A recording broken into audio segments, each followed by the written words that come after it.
গোবর নিয়ে আসলাম মামার বাড়ির থেকে গাছে দেওয়ার জন্য।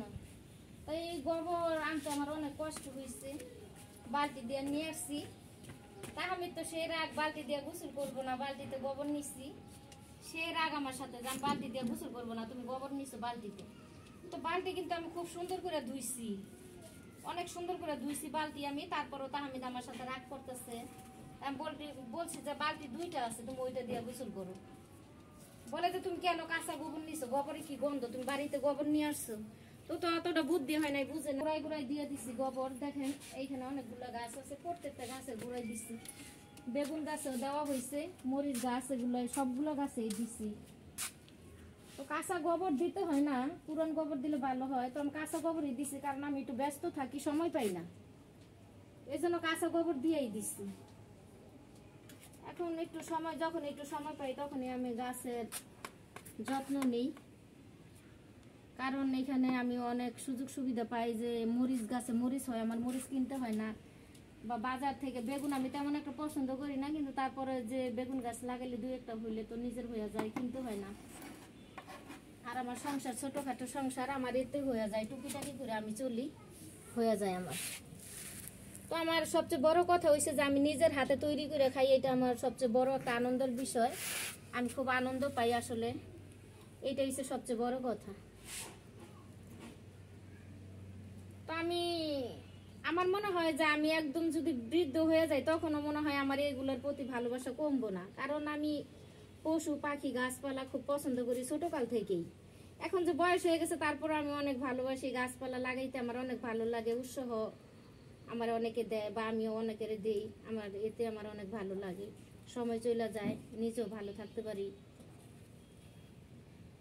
তো আমিও চাইবো যে আমাদের বাংলাদেশে যে ভাই বোনেরা আছে, জানি আমাদের দেশে যারা ঢাকায় থাকেন, বেশিরভাগই ঢাকায় থাকেন, তাদের একটু কষ্ট হয়, গাছপালা লাগাইতে পারেন না, অনেকে ভাড়া থাকেন। তো অনেকে এইভাবে করতে পারেন, যেহেতু এইটা আমাদের নিজস্ব বাড়ি হইলো, আমাদের এখানে পুরো বাড়ি কিন্তু পাকা। তারপরে আমি এখানে মনে করেন যে পাকা জায়গা একটু বাংছি, এখানে বাইঙ্গে নিছি, কারণ এটা প্রয়োজন পড়ে না, বাংছি বাইঙ্গে এখানে গাছ লাগাইছি। কারণ এখানে কোথাও মাটি নেই আমার, যেখানে দেখেন যে আমি গাছ লাগাইছি ওইখানে পাকা বাইঙ্গা আমার গাছ লাগাইতে হয়েছে, কারণ আমার গাছ খুব ভালো লাগে। তো এটা আমার বাপের বাড়ি, বাপের বাড়িতে থাকি, এই টুকিটাকি গাছপালা লাগাই, আমার খুব ভালো লাগে। তো দেখতেই পারছেন আমি অনেক গাছরাই লাগাইছি এখানে, যেমন কলা গাছে কলা হয়েছে, অনেক গাছই লাগাইছি আমি। সিম গাছ লাগাইছি, সিম খাইছি, লাউ গাছ লাগাইছি, লাউ খাইছি, শশা লাগাইছি, শশা খাইছি, কাঁচামরিচ খাইছি। আমি অনেক কিছু নিজের হাতে তৈরি করে খাইতে পারছি। এটা আল্লাহর ইশারা ছিল, আমারও কষ্ট ছিল, কষ্টের ফল। তো আমি চাইবো যে ভাই বোনেরা আছেন, আপনারা টপে লাগাইতে পারেন।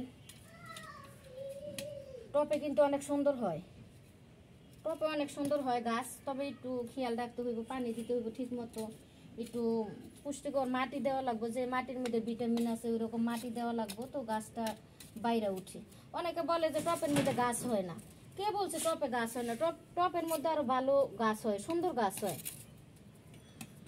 কারণ একটু করতে হইব, যত্ন করতে হইব, যত্ন না হলে তো কোনো কিছুই হয় না। টপের মধ্যেও যদি লাগান, আপনি যত্ন করেন, অনেক সুন্দর হইব, কিন্তু আপনার পুষ্টিকর সার দিতে হইব, মানে যেমন গোবরের মাটিটা, এইটা দিতে হইব। এই গোবরের মাটি কিনতেও পাওয়া যায়।